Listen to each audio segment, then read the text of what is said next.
Remember that? There is one tonight, but I thought you wouldn't be interested na eh. Yeah. Ano yun? They sent an invitation, or at least yung corporate communications nila. Donald, pinapayaran kita para sa utak mo, hindi para magpatawa.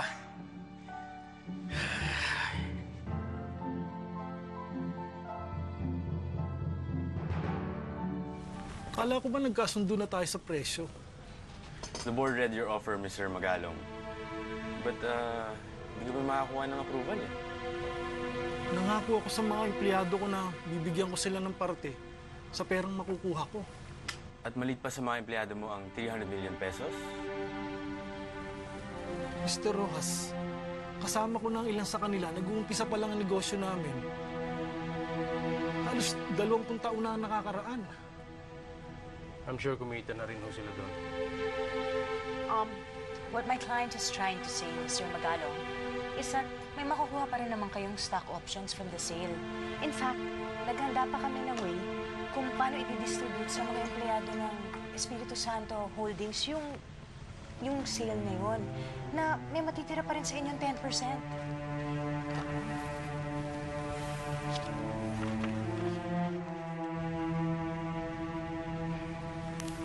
Pwede ko ba munang ibalik tong counter-offer niyo sa board ko? Mr. Magalong, I need you to sign that document right now.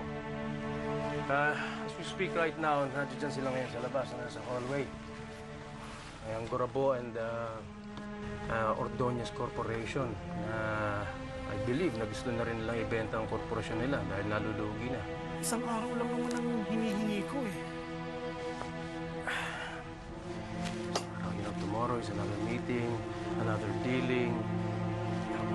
I don't want to waste your time. Please don't waste our time. Sign that document, otherwise the deal is off. Wawa naman kayo sa mga empleyado ko, Mr. Rojas. Umaasa sila rito sa sale ng kumpanya. Mr. Magalo, kayo ho ang lumapit sa amin na parang isang pulubi.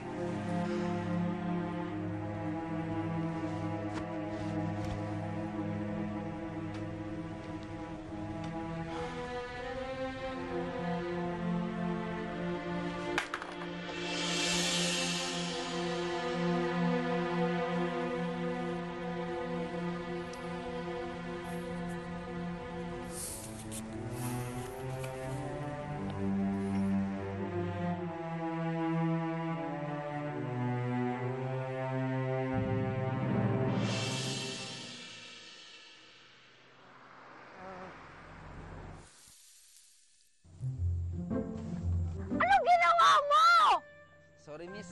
Para kasi ako nakakita ng diwata, kaya hinintuan ko. Sorry? Nagsasorry ka tapos mukhang diwata, pero pinutikan mo. Excuse me ha, hindi ako babaeng hampas lupa. Sorry na nga, miss eh. Gusto ko lang naman makipagkilala. Some numbers perhaps? Gusto mo ng number. Gusto mo number ko? Number? Alam mo yung 117? PNP hotline. Pag hindi ka pa umalis dito, tatawagan kong PNP, kaya umalis ka na! Okay. Sige, aalis na ako ha. Sorry, cute mo kasi. Ano? Ha? Bilis! Bye-bye. Bilis!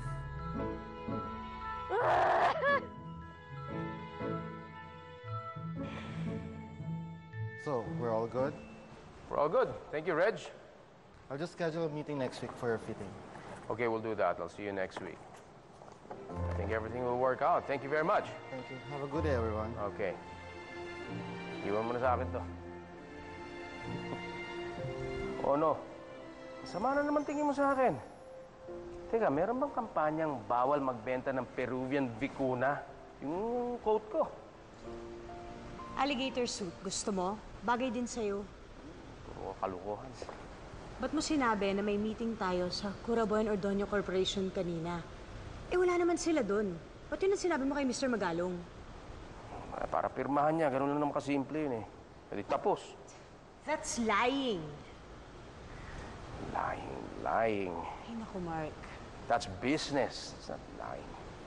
For Dad, business is lying. Hindi mo pa ba na-gets yun, tita? Ito, isa pa to. Puro kalokohan. Yan lang ang alam mo, diyan ka magaling.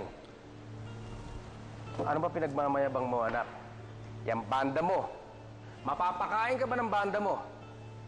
Dapat sa'yo, pinag-aaralan mo itong negosyo natin. Ayan, si Donald. Ba't di mo gayahin yan? Eh di nakalimutan kong ngumiti tulad ni Donald. Oo nga pala, Donald. Nagrereklamo na yung mga maid dito sa bahay. Sabi nila, wala na daw sila magawang trabaho. Kasi daw, lahat na ng trabaho ginagawa mo. Eh ang kulang na nga lang daw, ipaglaban mo ng brief si Papa. Or wait, siguro ginagawa mo na, no? Ha? Eh, pag di ka pala kumita sa pagbabanda mo, pwede ka pang komedyante eh. Ganda ng smile mo, ah. Sige na, Paul. May lakad ka pa yata. Sige na, ito. May pakinabang sa akin to. Go, go, go! Ayokong matulad niyang batang yan sa akin nung malita ko. Hindi siya marunong maghirap.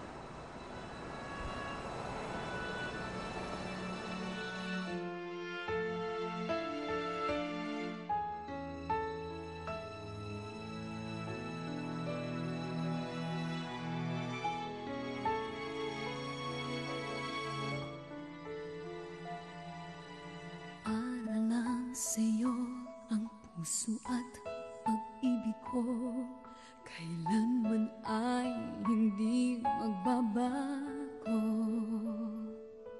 Di magsasawang ulit-ulitin ko ito, na ikaw ang laging iibigin ko. At sa bawat sandali, nais kita na katabi, at palagi ay kapiling ka, araw man o gabi.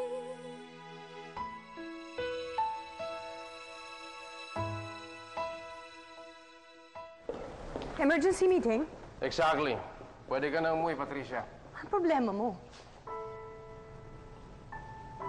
Donald, halika, sumama ka na sa akin. Mark, kinakausap kita.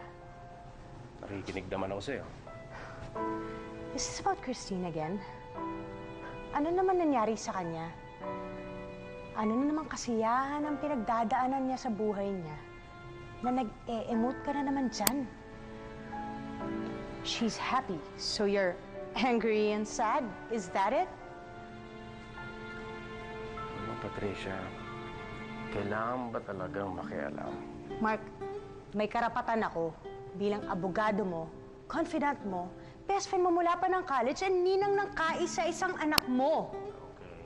Okay. Ibang Mark ang kilala ko noon. Carefree. Always smiling. Walang masamang tinapay sa mundo.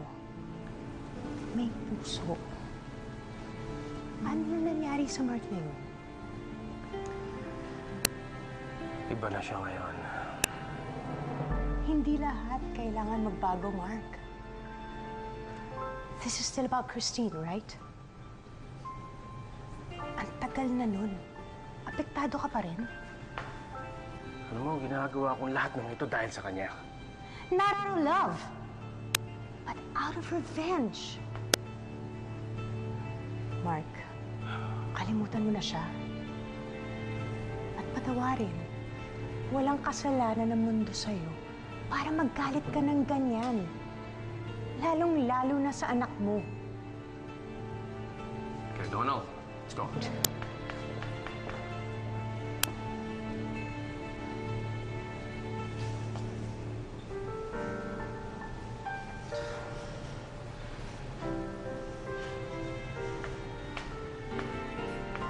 Alam mo,